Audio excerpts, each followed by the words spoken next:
కొండలనున్న కోనలనున్న కండవు నీవేరా. ಓಂ ನಮೋ ವೆಂಕಟೇಶಾಯ. ಸ್ನೇಹಿತರೆ, welcome to anything interesting. August ತಿಂಗಳ ದರ್ಶನಕ್ಕೆ ಸ್ವಾಗತ. ಮೊದಲನೇದಾಗಿ ಗೌರಿ ಗಣೇಶ ಹಬ್ಬದ ಶುಭಾಶಯಗಳು ಎಲ್ರಿಗೂ.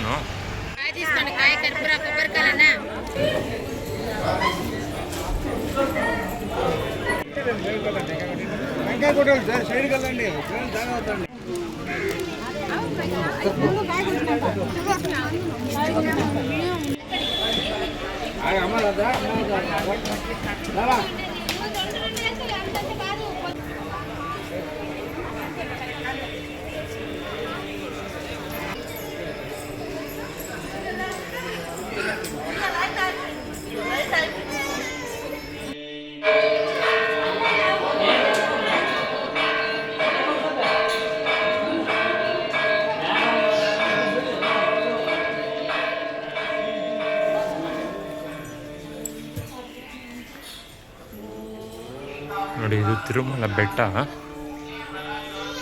ಹತ್ತಿರ್ಬೇಕಾದ್ರೆ ಇನ್ನೂ 6 ಗಂಟೆಗೆ 10 ನಿಮಿಷ ಇರೋಂಗೆ ಲೈಟ್ಸ್ ಎಲ್ಲ ಆಫ್ ಆಗೋಯ್ತು. ಹಿಂಗೆ ಮಾಡಿದ್ರೆ ಹುಲಿನೂ ಬರುತ್ತೆ, ಸಿಂಹನೂ ಬರುತ್ತೆ, ಚಿರತೆನೂ ಬರುತ್ತೆ.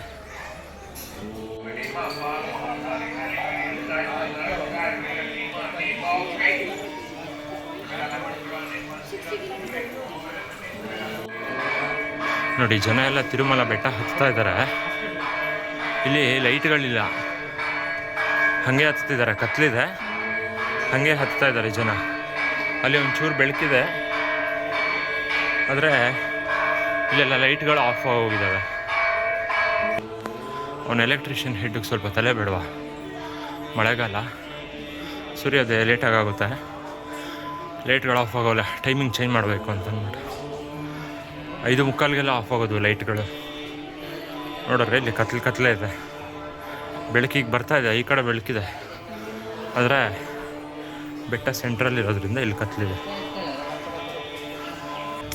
ಇದು ಪರಶುರಾಮ ಅವತಾರ. ಬೇಸಿಕಲಿ ಬೆಟ್ಟ ಹತ್ತೋರು ಅರಿಶಿನ ಕುಂಕುಮ ಇಟ್ಕೊಂಡು ಹತ್ತೋದು ರೂಢಿ. ಇಲ್ಲಿ ಮೆಟ್ಲಿಲ್ಲ ಅಂತ ಅಂದ್ಬಿಟ್ಟು ಇಲ್ಲಿ ಯಾವ ಥರ ಮಾಡಿದ್ದಾರೆ ನೋಡಿ. ನಾಚಿಕೆ ಆಗಬೇಕು ನಿಜವಾಗ್ಲು. ನೋಡಿ, ಇಲ್ಲಿ ಕಲ್ಕಿ ಅವತಾರ ಇದೆ, ಕಂಡು ಹಿಡಿಯೋಕ್ಕೆ ಆಗೋದಿಲ್ಲ, ಆ ಥರ ಮಾಡಿಟ್ಬಿಟ್ಟಿದ್ದಾರೆ. ನಮ್ಮ ಹಿಂದೂಗಳದು ಎಂಥ ದೌರ್ಭಾಗ್ಯ ಅಂದರೆ,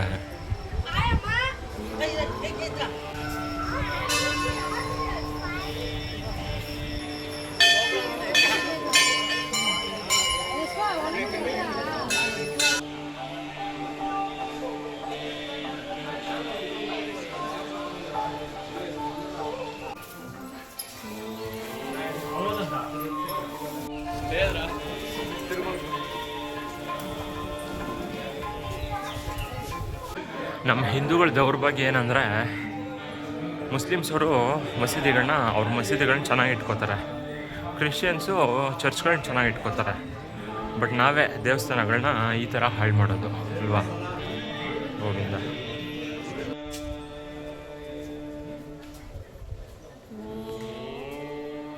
ಬರೀ ತಿರುಮಲ ಅಂತಲ್ಲ, ಯಾವ ದೇವಸ್ಥಾನಗಳ್ಗೊಳಾದ್ರೂ ನೋಡಿ ಇದೇನೆ. ಅದರಲ್ಲೂ ನಮ್ಮ ಜನ ಎಂಥ ಹೊಲಸು ಅಂದರೆ, ಆ ದೇವಸ್ಥಾನಗಳನ್ನ ಚೆನ್ನಾಗಿ ಇಟ್ಕೊಳ್ಳೋದಕ್ಕೂ ಬರೋದಿಲ್ಲ. ರೀಸೆಂಟಾಗಿ ಅಂದರೆ ಜೂನಲ್ಲಿ ತಿರುವಣ್ಣಾಮಲೈಗೆ ಹೋಗಿದ್ದೆ. ಚಾಗಂಟಿ ಕೋಟೇಶ್ವರ ಅಂತ ಒಬ್ಬರು ಪ್ರವಚನಕರ್ತರಿದ್ದಾರೆ, ಬ್ರಹ್ಮರ್ಷಿಗಳು. ಆ್ಯಕ್ಚುಲಿ ಅವ್ರನ್ನ ನಡೆದಾಡೋ ಶಂಕರಾಚಾರ್ಯರು ಅಂದ್ರೂ ತಪ್ಪಾಗೋದಿಲ್ಲ. ಅವ್ರು ಹೇಳಿದ್ರು ಅಂತ ಅಂದ್ಬಿಟ್ಟು ಈ ಆಂಧ್ರ ಕರ್ನಾಟಕದಿಂದ ಜನ ಹೋಗೋದು ಶುರು ಮಾಡಿದ್ರು ಇಲ್ಲಿಗೆ, ತಿರುವಣ್ಣಾಮಲೈಗೆ. ಅದೆಷ್ಟು ಗಲೀಜು ಮಾಡ್ತಾ ಇದ್ದಾರೆ ಅಂದರೆ, ಅಲ್ಲಿರೋರು ಪಾಪ ತಲೆ ಚಚ್ಕೋತಿದ್ರು, ಅಯ್ಯೋ ಬರಬೇಡ್ರಪ್ಪ, ನಮ್ಮ ಕಲ್ಲಿ ಆಗ್ತಿಲ್ಲ ನಿಮ್ಮನ್ನು ಮೇಂಟైన్ ಮಾಡೋದಕ್ಕೆ ಅಂತ ಅಂದ್ಬಿಟ್ಟು. అసలు అరుణాచలం అనేటటువంటి క్షేత్రం ఒకటి ఉంది. దానికి ఇంత ప్రాశస్త్యం ఉన్నది, పరమశివుని యొక్క పరిపూర్ణమైన అనుగ్రహం ఉన్నది. అక్కడికి వెళ్ళాలనేటటువంటి కోరిక పుట్టడం జరగదు. ఎందుకని? అసలు కొన్ని కోట్ల జన్మలెత్తితే తప్ప అరుణాచల పర్వతం గురించి తెలుసుకోడు.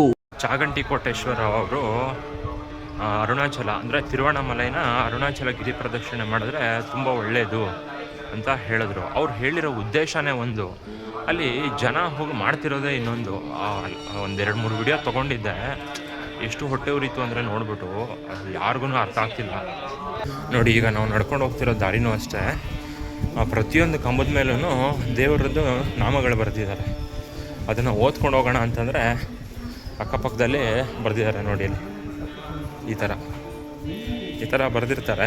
ಇನ್ನು ದೇವ್ರ ನಾಮ ಏನು ಓದೋದು, ಯಾಕೆ ಈ ಥರ ಮಾಡ್ತಾರೋ ಗೊತ್ತಾಗ್ತಿಲ್ಲ. ಏನಂದರೆ ನಿಮಗೆ ಬರೆಯೋದಕ್ಕೆ, ಗಲೀಜು ಮಾಡೋದಕ್ಕೆ ಬೇಕಾದಷ್ಟು ಜಾಗಗಳಿರ್ತವೆ, ಆದರೆ ದಯವಿಟ್ಟು ದೇವಸ್ಥಾನಗಳ ಹತ್ರ ಮಾತ್ರ ಗಲೀಜು ಮಾಡಬೇಡ್ರಪ್ಪ, ಯಾರೇ ಬಂದ್ರೂ. ನೋಡಿ ಗೋಡೆಗಳ ಮೇಲೆ ನೋಡಿ,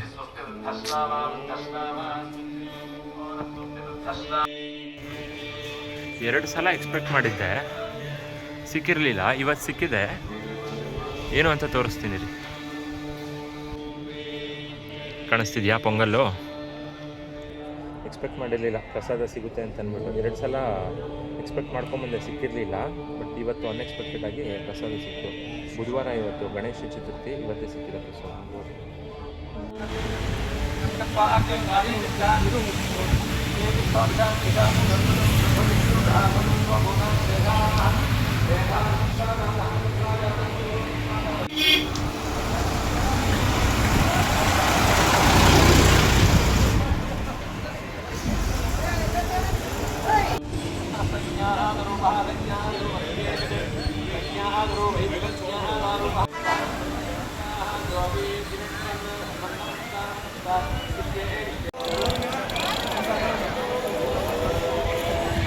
मेरा देता ना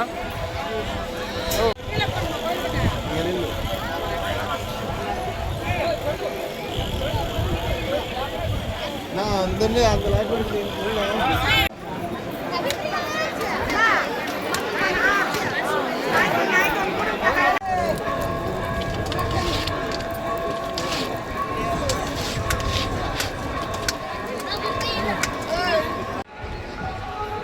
ಇಲ್ಲಿ ಒಂದು ಶೆಡ್ ಇತ್ತು, ಅದನ್ನ ತೆಗೆದು ಒಳ್ಳೆ ಕೆಲಸ ಮಾಡಿದ್ರು.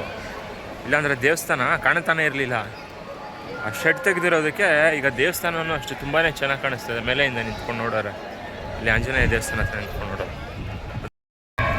ಟೈಮು ಆಲ್ರೆಡಿ 10 ಗಂಟೆ ಆಗ್ಬಿಟ್ಟಿದೆ. ಸೊ ಈಗ ಕಲ್ಯಾಣಿಲಿ ಹೋಗ್ಬಿಟ್ಟು ಸ್ನಾನ ಮಾಡಿಕೊಂಡು ಭೂವರಾಹ ಸ್ವಾಮಿ ದೇವಸ್ಥಾನಕ್ಕೆ ಹೋಗಿ ದರ್ಶನ ಮಾಡಿಕೊಂಡು ವೆಂಗಮಾಂಬಗೆ ಹೋಗ್ಬಿಟ್ಟು ಊಟ ಮಾಡಿಕೊಂಡು ದರ್ಶನಕ್ಕೆ ಹೋಗಬೇಕು. ಕಲ್ಯಾಣಿಲಿ ಹೋಗಿ ಸ್ನಾನ ಮಾಡಿಕೊಂಡು ವರಾಹ ಸ್ವಾಮಿ ದರ್ಶನ ಮಾಡಿಕೊಂಡು ಆಮೇಲೆ ಸಿಗ್ತೀನಿ.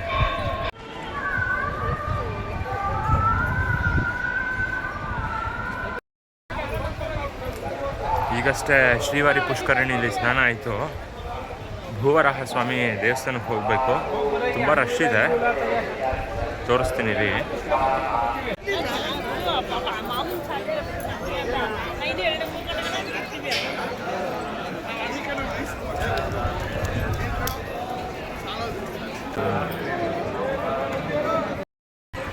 ಭೂವರಾಹ ಸ್ವಾಮಿ ದರ್ಶನವೂ ಆಯಿತು. ಈಗ ವೆಂಗಮಾಂಬ ಅನ್ನಛತ್ರಕ್ಕೆ ಊಟಕ್ಕೆ ಹೋಗ್ತಿದ್ದೀನಿ. ಅಲ್ಲಿ ತೋರಿಸ್ತೀನಿ ರೀ ನಿಮ್ಗೆ ಯಾವ ಥರ ಇರುತ್ತೆ ಅಂತ ಅಂದ್ಬಿಟ್ಟು ಊಟ.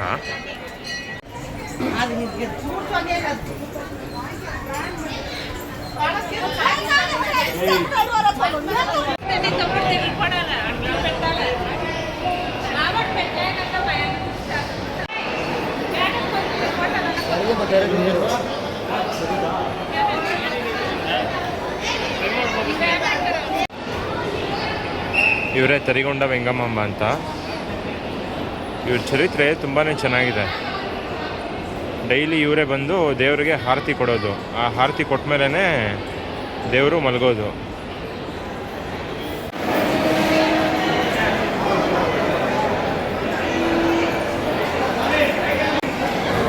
ಇದೇ ಅನ್ನಪ್ರಸಾದ. ನೋಡಿ ಹೇಗೆ ತುಂಬ್ತಾ ಇದ್ದಾರೆ ಜನ.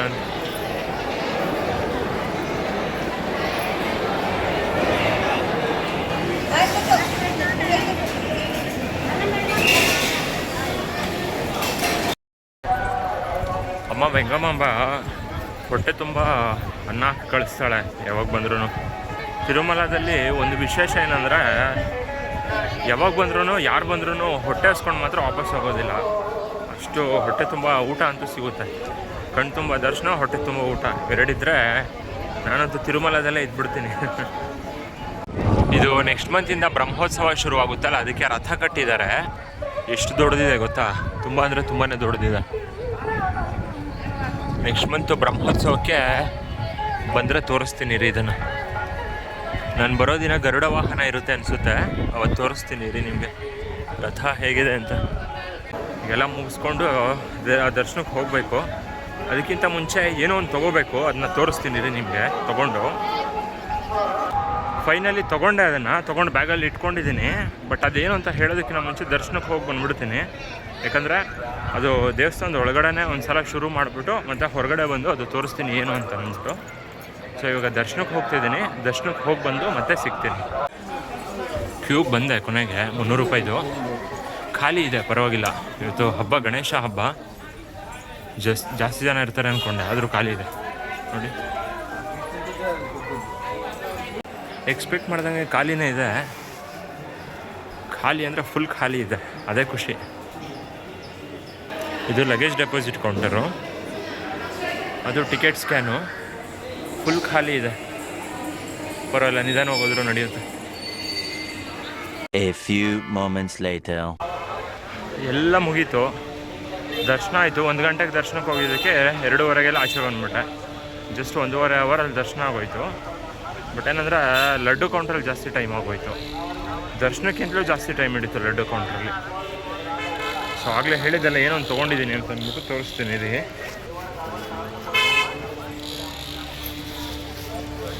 ಸೊ ಇದೇ ಅದು